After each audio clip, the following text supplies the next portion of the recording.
Hi folks, Dave, the Honest Audiophile, and this is the Fiio K19, and these are my Honest Audiophile impressions. I want to thank Fiio for providing the K19 for review. To greatly appreciate it. Fiio, you rock. Alright, so the Fiio K19, this will set you back $1,350 from your bank account. It is a all-in-one DAC amp.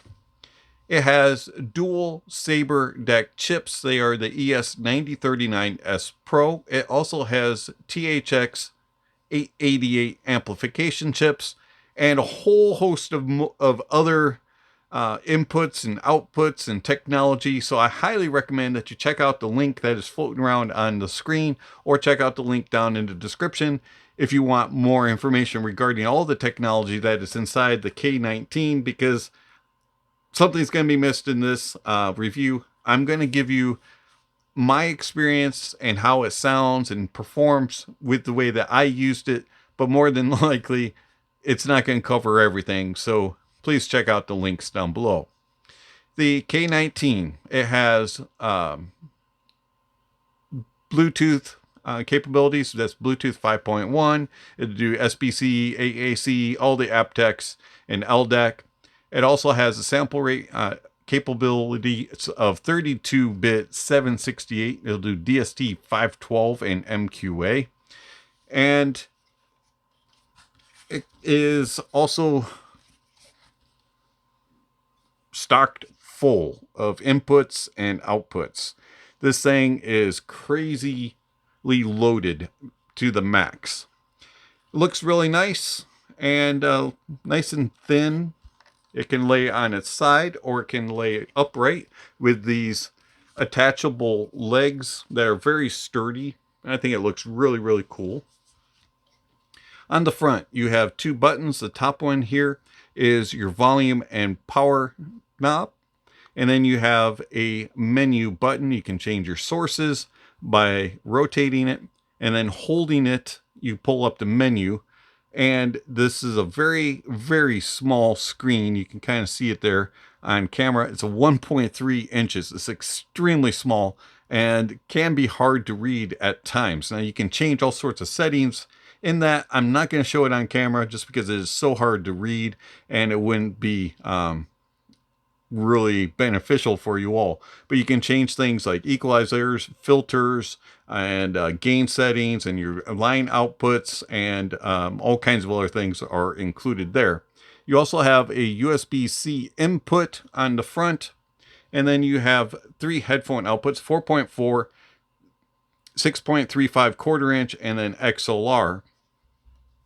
On the back side, you have all sorts of information. You have HDMI ARC out, and then you have a trigger in and out. You have two USB-Cs. You have USB-C normal, and then you have RS-232, and that is if you want to use like the Fiio Control app and you want to do custom EQs and stuff, you connect it there. And then you also have optical in and out. You have coaxial in and out, two RCA outs, and an XLR output. And then you have an option for AC or DC power. It did only come with AC power for me, but you can use DC if you want, and you have a little switch there. Up here you have a switch for ground and lift, and then you have your main power switch. You get all kinds of inputs and outputs with the K19. It is stocked full. I do think it's exceptionally well built, very, very sharp looking, and it looks totally different than any of the other K series from Fiio. It's a lot thinner, it's not near as heavy, and it has all sorts of venting, and it doesn't really heat up. I was rather surprised at how cool the K19 stays. Also, it's very silent running, and you don't have any loud noises, any humming or fans or anything of the sort, and it just runs smoothly and looks really, really cool. Another side note, there is RGB lights on the volume knobs, and that's kind of a cool touch, and you can change that through the app if you want. So the Bluetooth. I did connect it with Bluetooth, and I found that the Bluetooth was very easy to pair, and then it stayed connected very, very well. I had no disconnects, no problems there. Also, I had no issues with latency, lagging, being buggy, or anything of the sort. Bluetooth worked flawlessly. It was probably one of the smoothest Bluetooth performances I've had with a DAC amp. I did not use HDMI, fiber optic, or coaxial inputs or outputs. I also only used the RSB. I did not use the RS-232. I only used USB input. And as far as the Fiio Control app, I did connect it wirelessly and was able to connect and use it in that regard. I fiddled around a little bit with the EQ, and it works very nicely. There is a 31 band parametric EQ that you can use. Also, you can use included filters and EQ that are presets here on the K19. I found that they all worked very well. One side note about some of the included equalization, which are presets for like jazz, rock, pop, dance, that sort of stuff, they do make a difference. Most of them played with those particular genres only. If you used other genres of music, it didn't sound very good. It sounded kind of off and weird, but it's fun to experiment with. One of them that kind of stood out though was the dance EQ. I found that that one in particular was very fun and engaging, and it just made everything sound like a party. It added in a lot of body and note weight, and it definitely enhanced the bass and made it very full and dynamic and just powerful and just super engaging in the bass. And then it brought forth the mids a little bit, pushed them a little bit forward so that voices and vocals were kind of more engaging and just, you know, giving you this power and authority in the way that they presented. And then in the treble, it was a little bit more bright and a little bit more energetic, and it just overall just kind of like really got you going. It really brought the energy. And the dance one was fun to just use when you wanted to move a little bit. But overall, I found that all of the filters and the EQs made a difference in certain ways and were just fun to work with and to explore. But I used the equalization in off so that I got the stock sound of the K19 while doing the review, and also I enjoyed that the best. I just found I was getting the most out of the music in the accurate presentation. And then I also used the filters in apodizing filter. So the K19 comes chocked full of inputs, outputs, and it's really nice that they include options like 2 different types of power inputs where you can use DC or AC power, and you can select it. Also has the triggers and all that kind of stuff if you want to connect to various things around your house. It's just well built, looks really cool. And the other thing that's really, really nice about the K19 is how much power it has. So it has a 5-gain stage, and I found that it has more than enough power for every single thing that is in my house. When it comes to headphones and IEMs, nothing was unable to be driven by the K19. It has 8 watts of power on ultra high gain setting, and that's more than enough for anything that I have, including Barodynamic DT880 600 ohms and anything in between. And, you know, hard to drive planars, Audiophile LCD5s, Hi-Fi-Man Aria Stealths, and anything else. It drove no problems asked, and very rarely did I ever have to go up to high gain settings unless I was just wanting to have some fun and see if it could do it. And it does. And the amazing thing is when it powers at those higher gain settings, it stays very well controlled. doesn't distort, does not have any out of control moments. It's a very well controlled amplifier, and I found that the K19 is just really able to drive anything that you want. Also used it with its line out. You can do fixed and also a variable. So I connected the variable output to my shit Vidar and then ran speakers off of it, and it worked flawlessly. Had no issues there.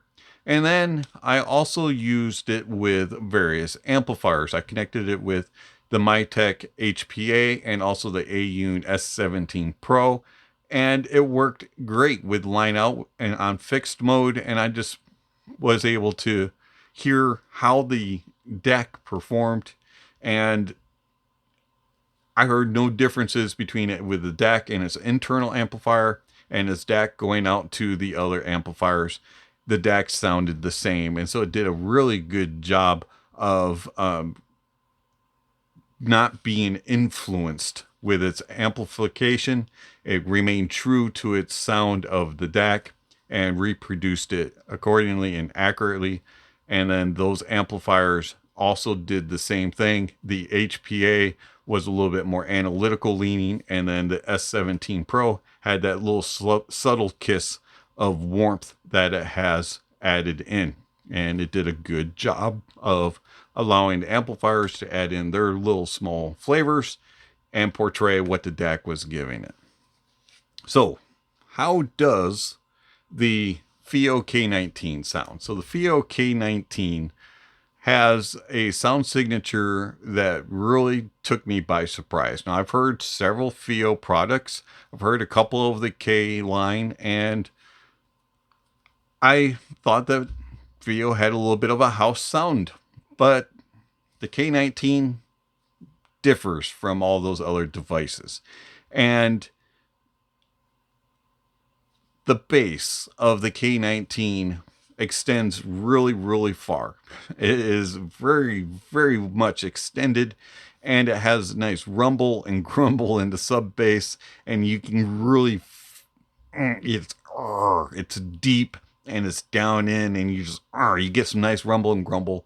Mid bass and upper bass have nice punch and slam. It runs in deep, it has power, it has authority, and overall, it's just a very textured and very engaging bass that reaches deep, and it's full, and it's hard hitting, and it has emphasis, and it has impact, and it has authority and power and body and controlled.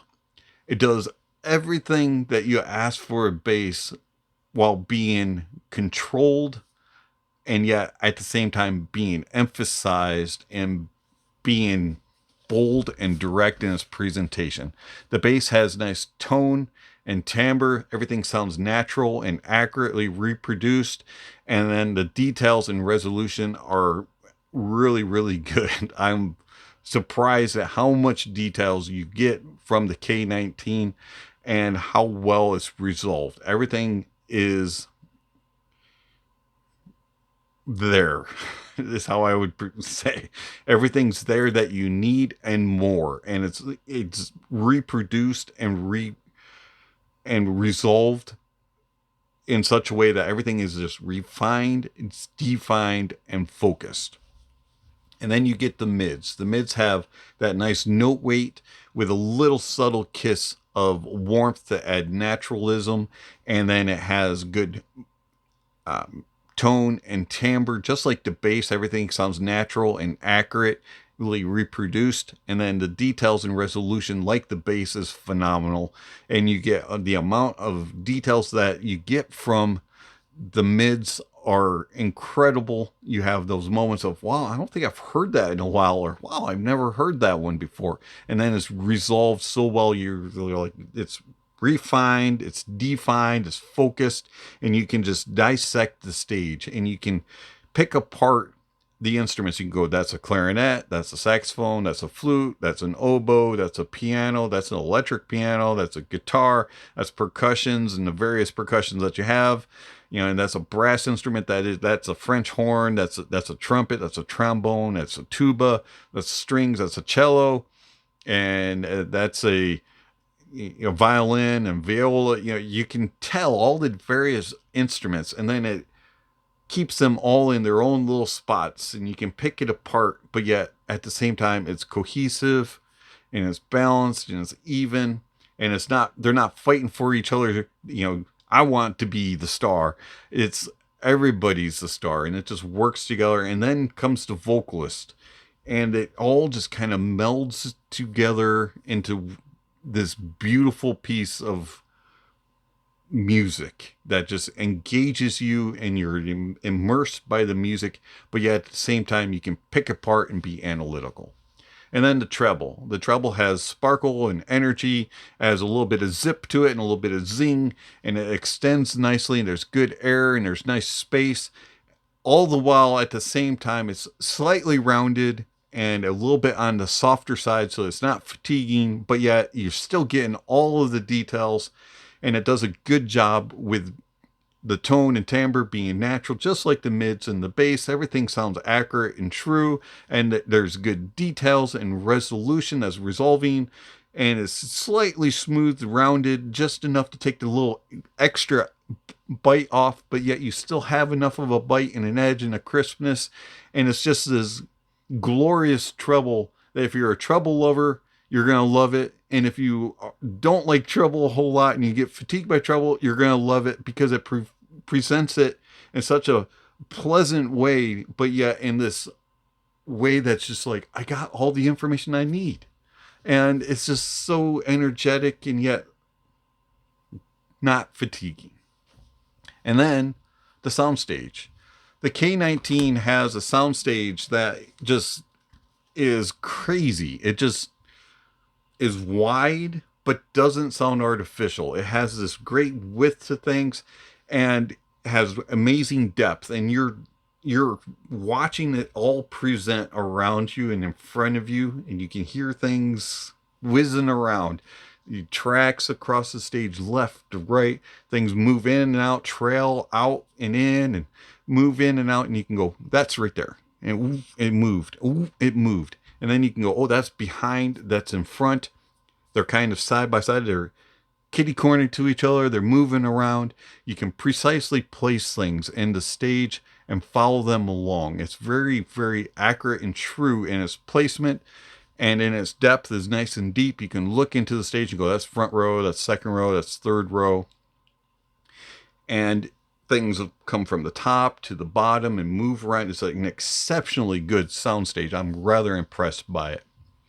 Detail retrieval and resolution, as I've mentioned already, is phenomenal. You're not going to miss anything. And in fact, you might have moments of, I haven't heard that in a long time, or wow, I haven't ever heard that. And then the resolution is going to be insanely good. It's just, there's no glaring, there's no smearing, there's no mushiness, there's no graininess, no grittiness, unless it's in the track. It's going to be very, very revealing of the track, but at the same time, it also rounds and softens things just a little bit, so it's not fatiguing and piercing and shredding your ears. It's going to go, you have a flaw, but I'm going to tell it to you in a nice way.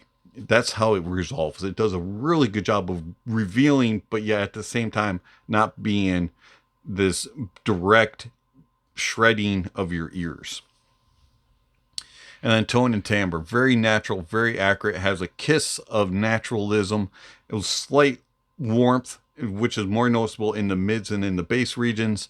And it's just a very organic, natural sound, and it has very nice tone and timbre. And overall, the K19 really, really impresses me.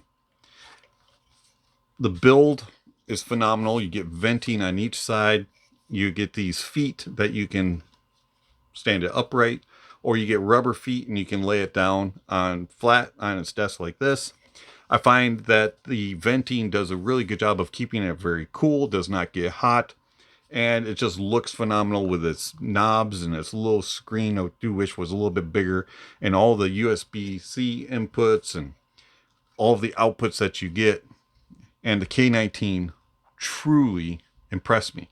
But how's it compare to a couple other items that I have on the desk? So the Aune S9C Pro. Now the Aune S9C Pro has a little bit more robust of a body and a little bit heavier of a note weight, and the S9C Pro is not quite as detailed or as resolving as the K19, but does a good job of having natural tone and timbre and just engaging you and sounding realistic. But the K19 edges it out in its technicalities with a little bit better of soundstage, a little bit deeper and a little bit more precise in its placement, and a little bit better detailed and resolving. I find that the Aune S9C Pro, though, is not far behind, but the K19 just edges it out. And then you have my reference DAC amp, which is the Mytek Liberty DAC 2. And I found that the Mytek Liberty DAC 2 has that little bit of bite, that little bit of edge, that little bit more extra crispiness, and that jaggedness that the K19 smooths over and rounds out just a little bit. The Mytek has just a little bit more revealing capabilities, and it is at times not quite as pleasant sounding as the K19. I find that the Mytek has very similar extension on the bass and in the treble. The K19 does hit a little bit harder in the bass. It does have a little bit more of an emphatic fullness to the sound signature. And the Mytek, though, is more accurate and more analytical sounding and a little bit more neutral when it comes to tone and timbre. Detail retrieval is slightly better. Resolution is slightly better. Soundstage is not quite as wide as it is on the K19, but it does have similar depth capabilities in layering and also imaging. So, the Fiio K19. When I got it, I wasn't sure what to expect. I was thinking it was going to be somewhat similar to the other K series that I've heard, but it is completely different. In the K9 AKM is a little bit warmer, a little harder hitting in its bass, has a little bit more fullness, but is not near as detailed, not near as resolving, and doesn't have the exacting soundstage that the K19 has. Also, the K19 has way more power and better options when it comes to line in, line out, and other things that are included in it. And then you have something along the lines of like a K11 or the Q15, and they just don't compete, as they're just not as powerful, a lot smaller, more the K11 is a lot cheaper, and the Q15 is more portable use. And so this is just something completely different from Fiio and being the K19, and I just find it to be exceptional, and I truly do love it. And I'm really surprised at how close it comes to the Mytek Liberty DAC 2, and it has made me go, should I? So, the Fiio K19. Yeah, I like this, and I like it a lot. It is phenomenal. If you're looking for a DAC amp all-in-one that has power to burn and more power than you'll ever need, and it has a neutral, natural presentation, and you have $1,350 that you can invest, yeah, Fiio K19. Now, there's a whole lot more that is involved in this, so I highly recommend that you check out the link down below so that you can get more of the specs and technologies that are inside the K19 that I did not cover in this review. Plus, you can also see what else is included if you are interested in all of that, so check out that link. But Fiio K19, yep, it's a beast, and I love it. It's been Dave, the Honest Audiophile. Thank you for watching, and I'll catch you on the next video. Speaking of next video, somewhere on screen, subscription links, notification bells. If you haven't already, please check those off. Don't forget to give a thumbs up or a thumbs down to the video, and check out all the links down below. There's all kinds of information on there regarding how you can contact channel, follow channel, support channel, Speaking of supporting the channel, I want to thank my supporters through Patreon and YouTube memberships. Thank you very much for all that you provide to the channel. It's much appreciated. If you're interested in supporting the channel, there's various ways that you can do it through one-time gifts with PayPal and Venmo, and also through super chats and other links with YouTube. If you're interested in that, please check those links out. And you can also support it through monthly subscriptions with Patreon and YouTube memberships, where you can get access to videos early, like the video for the K19 and other videos, or you can also get access to my private Discord server by asking, and other benefits. So check out the links if you're interested in supporting the channel. It'd be much appreciated.